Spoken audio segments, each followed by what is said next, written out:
చిరంజీవి గారు, పవన్ కళ్యాణ్ గారు, మహేష్ బాబు గారు, బన్నీ గారు మన కంప్రెసర్ కోసం వెయిటింగ్ అన్న. షూటింగ్ స్టార్ట్ అయింది. రండన్న. స్టార్స్ మన కోసం వెయిట్ చేయకూడదు, మనం స్టార్స్ కోసం వెయిట్ చేయాలి. రెడీ?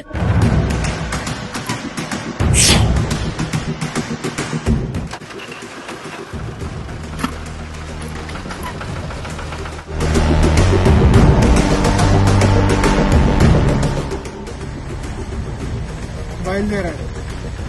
బట్టలు ఊడిపోవాలి. ఓకే అన్న.